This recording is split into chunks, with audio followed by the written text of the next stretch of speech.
right, what's up, WiseTake? Welcome to another edition of the NFL podcast. It's week 16. I'm Patio Joe, and that's right, I'm coming to you tonight. Star Wars is coming out. 2 hours, I'm going to be going with my friends, sitting here, playing a little 70s Star Wars with my man Scribeezy. Follow him on Twitter at Scribeezy. Follow me at Patio Joe Rep. We're going to be talking about everything week 16, getting you ready for the 11-game slate. We might touch on the 3-game slate, but I think we're just going to stick right to the main slate. Don't worry, I'm going to be having an article for WiseTake members. And for you Star Wars fans, you enjoy Star Wars tonight. Remember, this is the end of an era. All right. That being said, what's up, Scribeezy? How you doing tonight? I'm just upset that we're already at week 16. I know we just talked about this, but kind of depressing. I feel like the season's kind of flown by, and I'm gonna miss it when it's gone. We talked about how the timing of when the season ends is good. Like, we feel like we need a break from football at that point, but the layoff's a little bit too long, right? It's not 6 months, so it's pretty bad. So, but yeah, football season, you give me to September 1st and like the year's over. So just flies by with all the holidays and stuff. For you seasonal guys, this is championship week for most seasonal leagues. So good luck in your seasonal leagues. So how do you like about this slate? What do you think? It's kind of like, I feel like we need to kind of identify teams that are still playing for stuff. Maybe, if you're doing your individual research, if you see like a guy is like maybe 100 and so yards from 1,000 rushing yards or something like that, they're going to start to get him involved to get him that milestone. So be looking at that. So what do you think about this, Matt? I mean, I think that's a good starting point because I feel like the Saints are going to do whatever they can to get Michael Thomas the record. And I feel like they're just going to force feed him. And the matchup is really, really good. And you saw what he did on Monday night. Pretty similar spot. Keep talking. There's plenty of different that I'm really interested in this week. I'm starting on Saturday, and for the Saturday slate, it's pretty awesome. 2 games. Well, the first game I think is a shit show, and I love shit shows. And then the second game is it could be like a sneaky shit show. You never. So I don't know. What do you think of the slate? The 3-game slate, I think a lot of people are going to go towards that first game as a shit show because you got like bad passing offense, you got good quarterbacks. You like the route tree in Tampa is going to be like Perryman and Jameis and stuff. It's going to be very easy. The other game, I think the game in the middle is going to be a very defensive minded game, and then the other, I think the last game is a shootout game. The Rams could come to play, give up some points. The Niners need a win. I just think that it's a big, big thing. Especially, I know that if the Niners win or something, like if the Niners win on today, like the Vikings, it affects the Vikings or something like that. Like the Niners are like assured like the 4 seed or one or something like that. I know that something affects the Vikings in the playoffs or something. I read something. So everything's got some playoff. Buffalo, New England actually game. So it's an interesting slate. I think it's pretty easy at quarterback, either Deshaun or Jameis. You could go with Garoppolo, but I probably wouldn't. Running back, running back's a shit show this week. I would say maybe, Singletary, maybe somebody like that. Go down, pay down, and then go up at receiver. Perryman is probably the highest owned guy in the slate. Tight end, Kittle, Higbee, OJ Howard, he'll be really highly owned too. And then defense wise, probably the Pats. or the Bills. I would say go with one of those teams. Maybe the Niners too. I think could come up with big. But I would also see their, I look at their injury report because they were injured last week. And remember, everybody, hey, I nailed that game. It like literally was right on the number too, wasn't it? It was like 51. And I said that the Falcons were going to at least cover. I didn't think they were going to win, but that game, I was like, damn, dude, I nailed that game perfectly. I was kind of happy. Nailed that game, and my single entry lineup, I used Ryan and Julio. Julio was like 7% owned on DraftKings, my single entry, and 45.6, something like that. Sound about right. So, but yeah, I don't know. We definitely have to check out the injury situation because Jared Goff is trash when there's a good pass rush. So I think regardless, it's a pretty bad spot for him. So when he struggles, they just are just completely out of whack. So. All right, let's move on to the Sunday slate. Quarterback this week. I think that it's going to be it's kind of a weird kind of place at quarterback. I personally think that if you're going to pay up, it's probably Russell Wilson. He's facing the Cardinals at home, and the Cardinals give up the most points to quarterbacks. So it seems to me that safest option would be Wilson on Sunday. You could go with Lamar Jackson in a revenge kind of narrative because this was one of their losses earlier this year, but he's 9,300. I think take the discount, go 8,300. Russell Wilson, to me, of the quarterbacks that there are on the slate, I feel like he's the safest. Just lock him into your cash games. Yeah, that's kind of where I'm at.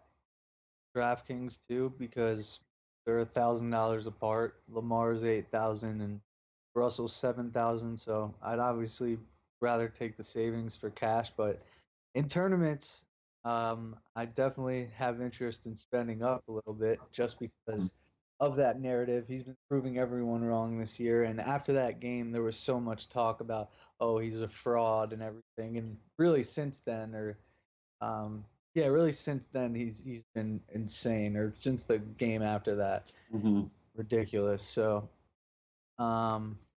Russell in cash, Lamar in tournaments. Also, like Kyler again, last week was very unfortunate. We had those 4 Kenyon Drake touchdowns, but troll of all trolls, just the worst. But whatever, it happens. So that's interesting. What about Will Grier? No. To me, it is if you're going to pay down at quarterback on fan. I mean, you want to go all the way down because he went price. Okay, he's against Indy, but I'm not doing it. I wouldn't mind going up maybe a little bit to Dwayne Haskins against the Giants, but at that point, I'm just gonna. I feel like if you're gonna pay down for those like lower end quarterbacks, Phillip Rivers at home against the Raiders, probably maybe his last start as a Chargers starting quarterback at home. So it's a possibility. Or Fitzpatrick, Natty. Also, those are my 2 pay down options. Would be the old man Rivers and old man Fitz. So, I mean, it's definitely different on FanDuel than it is for DraftKings because he's priced like a mediocre wide receiver 3 on here. He's 4,300. Who? Oh, Grier. Yeah. So I mean, he doesn't really need to do that much to get you there. Yeah. So, I mean, I don't know. Take a shot and you're making a shit ton of lineups, and if you're making one lineup, don't force him in. But 4,300, you could probably do worse. Anybody else at quarterback you want to talk about? Dak. So Dak's only 6,400. He's the really the probably the guy that I'm most interested in overall for tournaments, just because of his history going up against the Eagles. Him and Amari just absolutely dominate the Eagles secondary. So I wouldn't be surprised if that continued. So it's gonna be a pretty high scoring game, I think. So you can honestly look on both sides, but Dak definitely interested there. Yeah, my problem with Dak Prescott is he hasn't practiced the first 2 days this week, and there's something wrong with his shoulder. So be looking at his AC joint.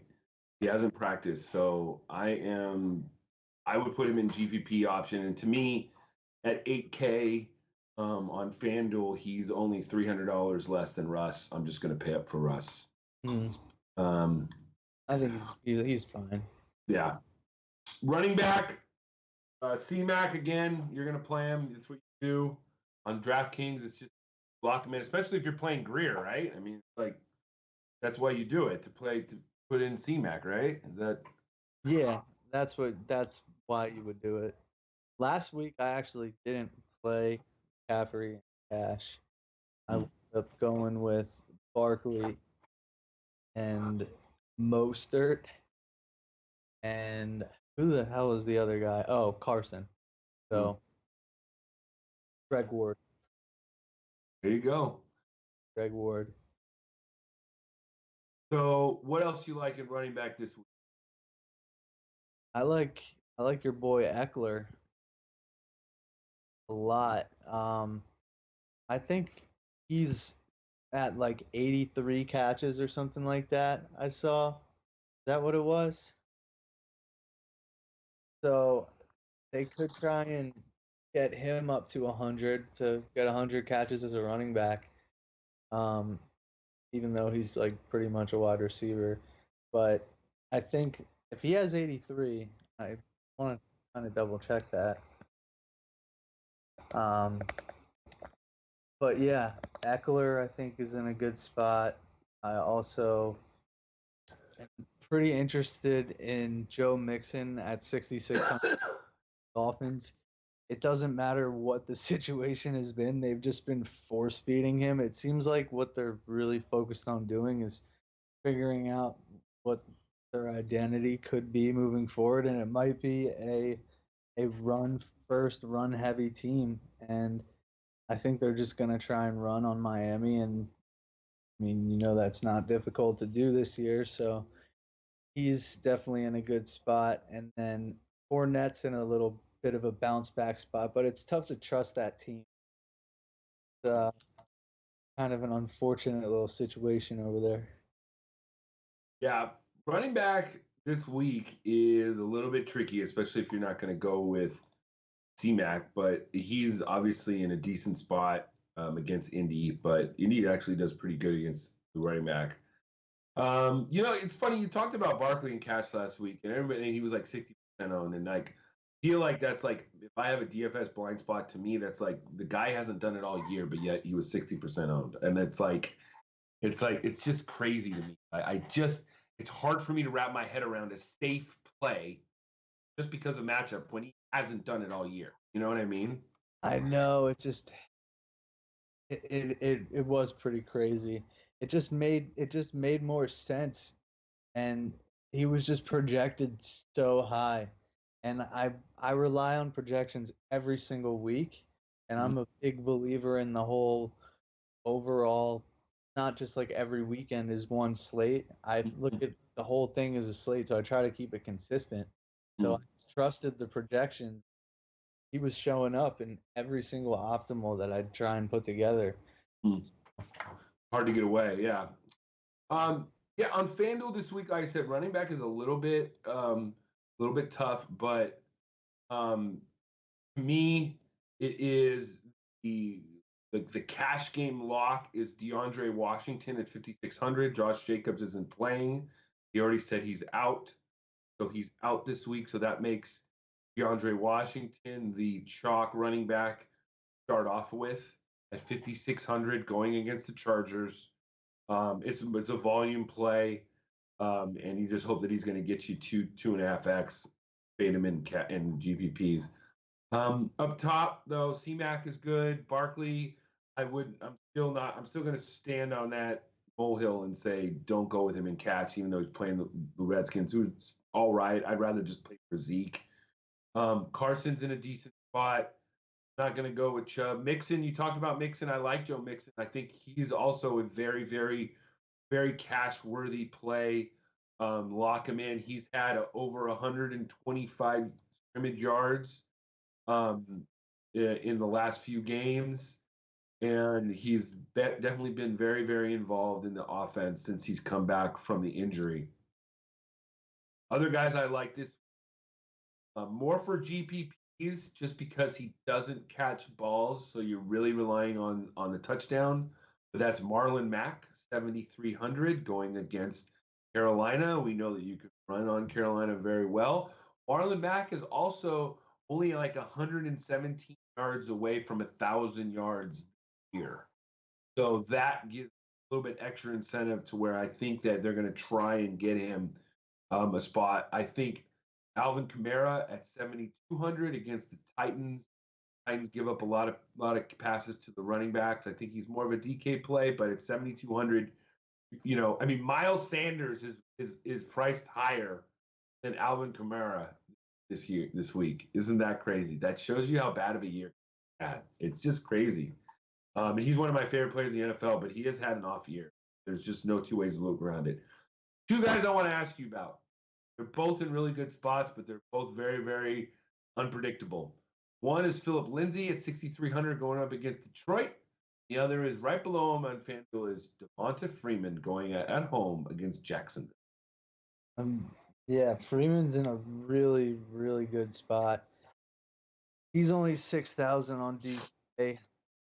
He's a little bit cheaper at 5,300. Somebody that I am going to ask you about is Le'Veon Bell against the Steelers. All right. So do you like them? You like those two guys? You're in a good spot. You like them? I do.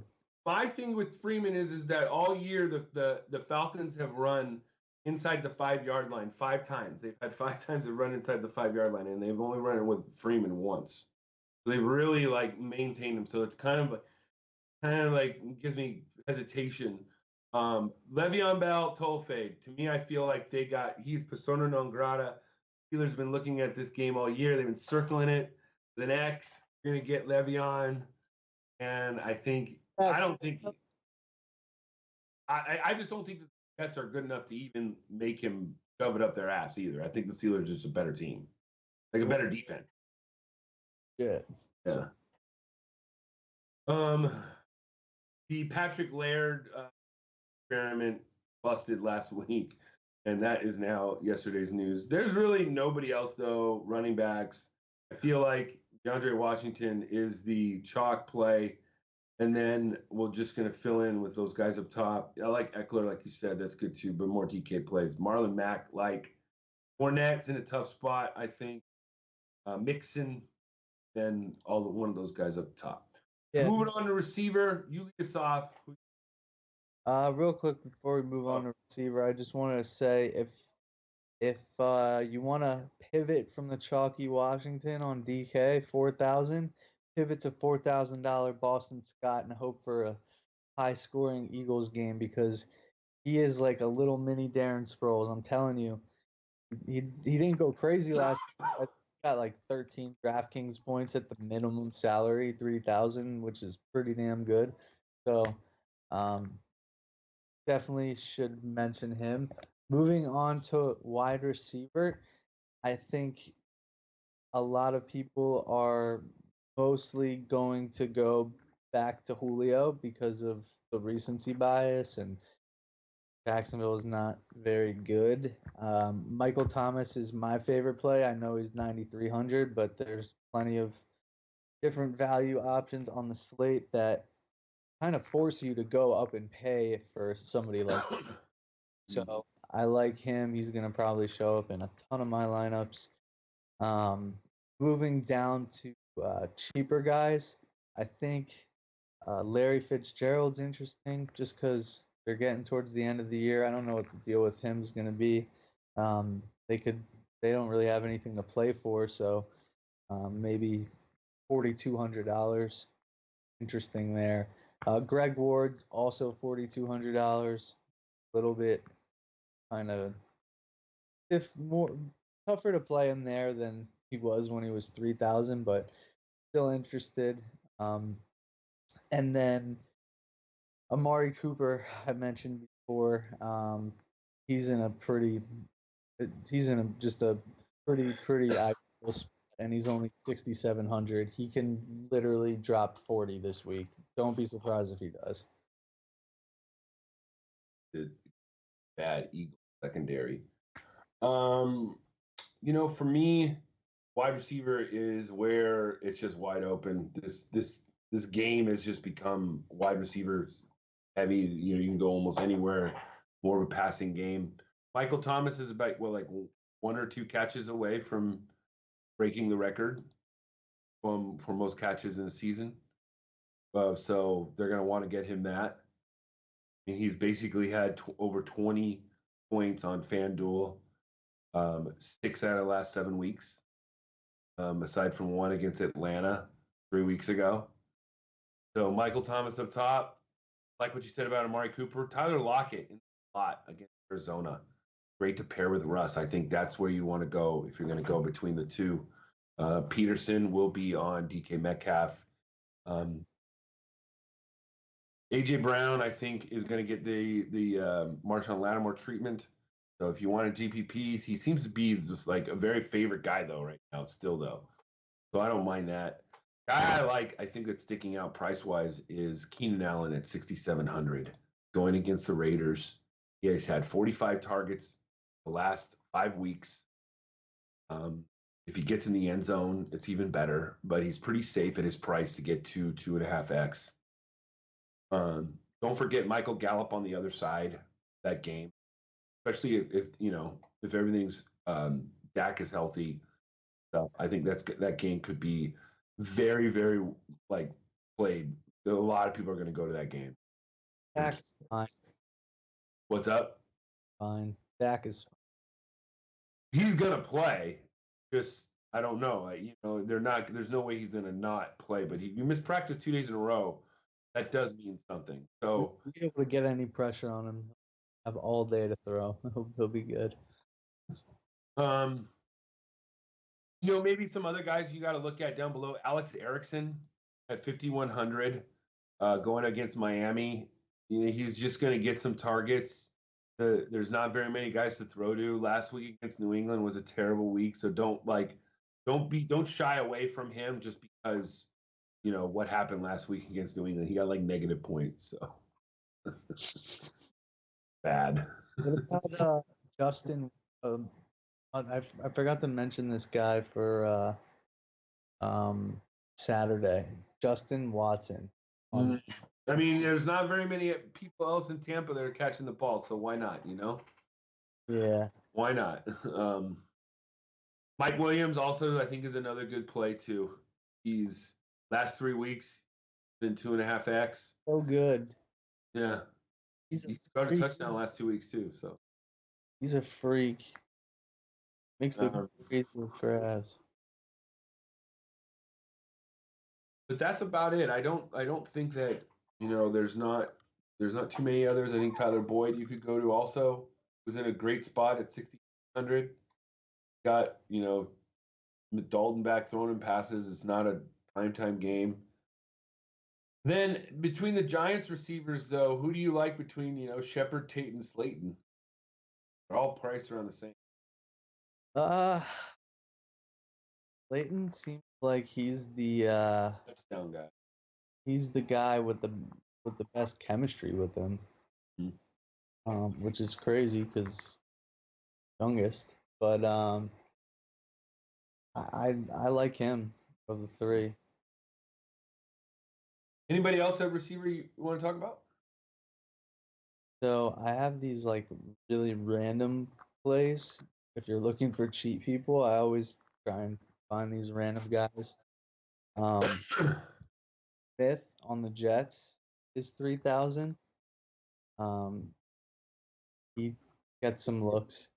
And then Christian Blake on Atlanta is 3,100 Jaguars. So have to mention them for my cheap guys. And then you mentioned Erickson, 3,300.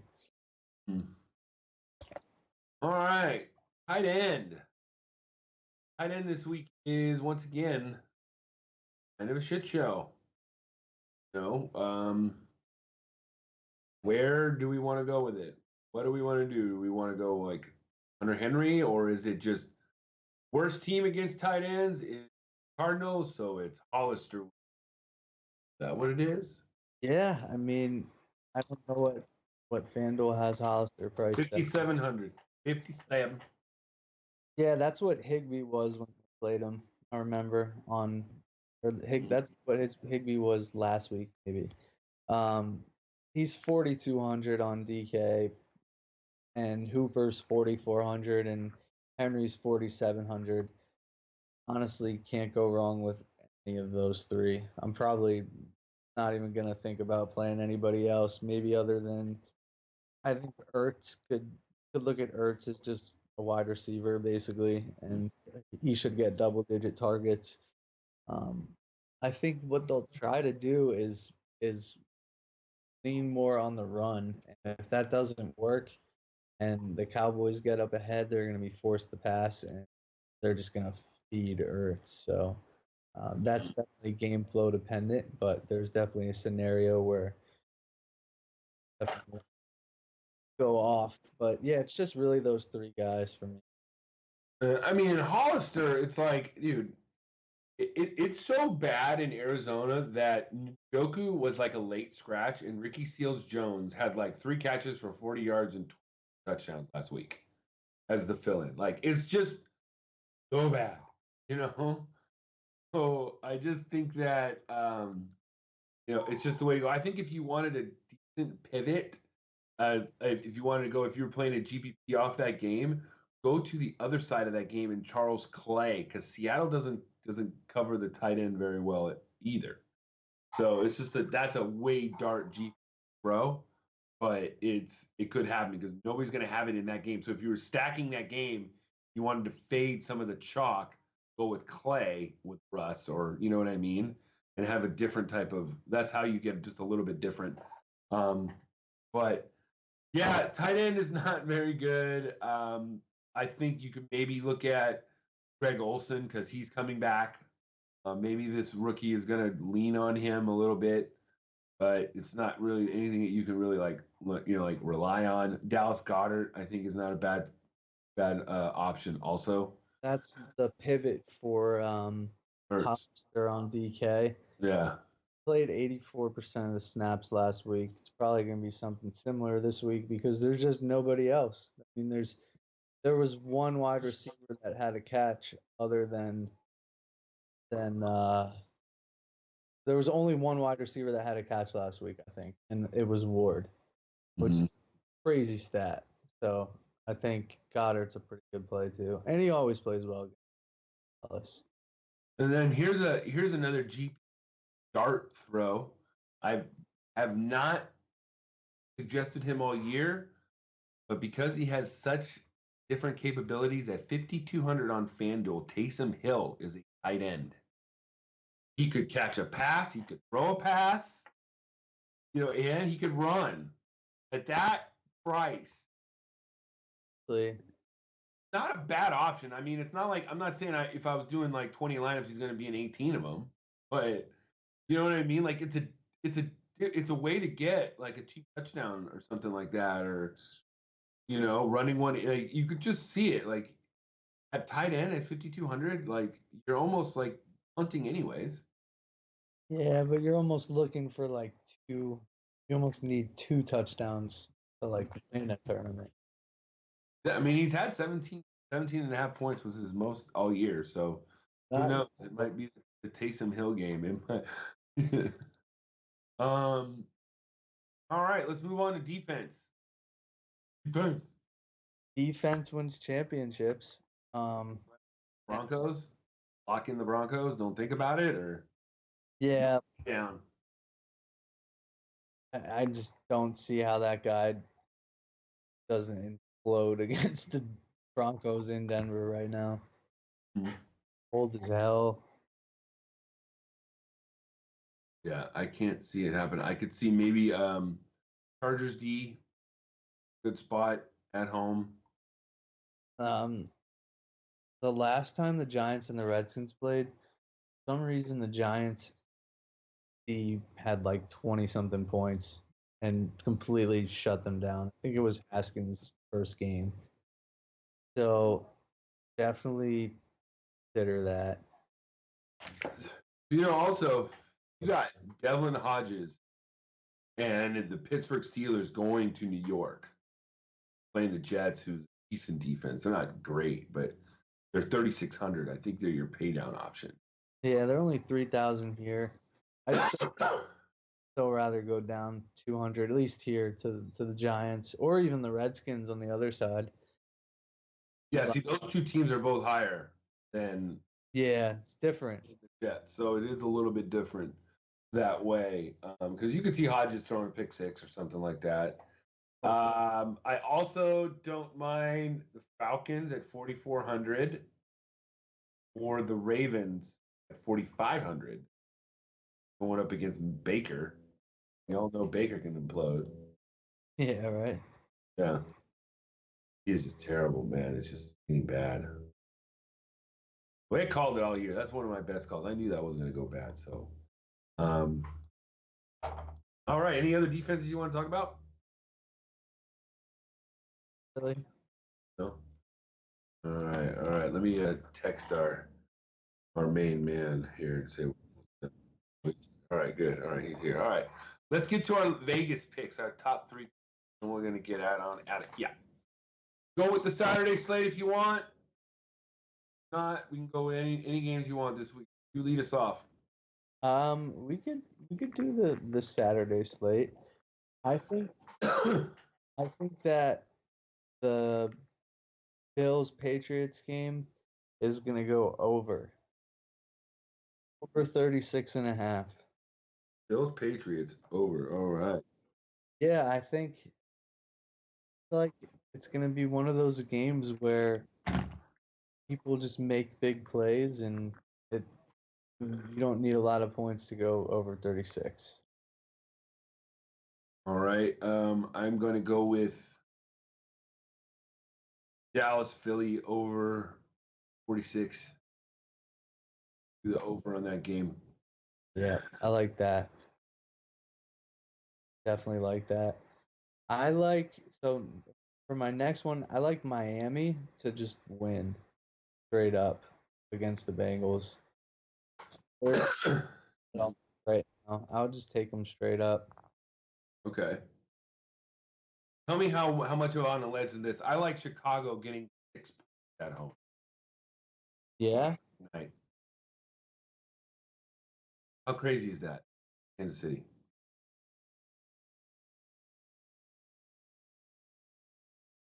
I mean, They're getting 6 points at home. yeah. I don't know about that. I mean, that's You called the Falcons beating the Niners. I know. You never know. I'm going to do that. I like that. All right. Last one.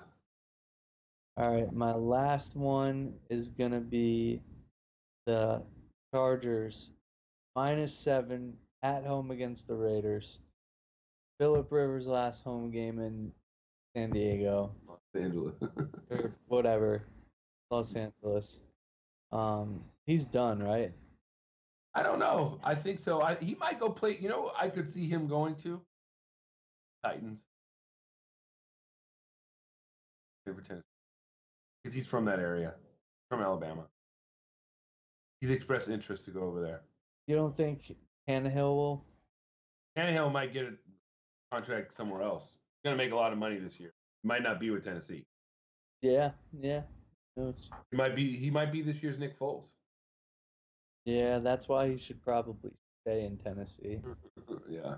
Where he's comfortable, thriving. Like he's never thrived before. He looks just insane. All right. And then me, I'm going to my last one. God dang, this is kind of tough lines, I think. So many ways. If you have tough lines, just hit up Pauly D. Pauly D is good with lines. So let's see here. Indianapolis, I'm taking the point at home, -7. After being embarrassed, rookie quarterback. I like that. All right.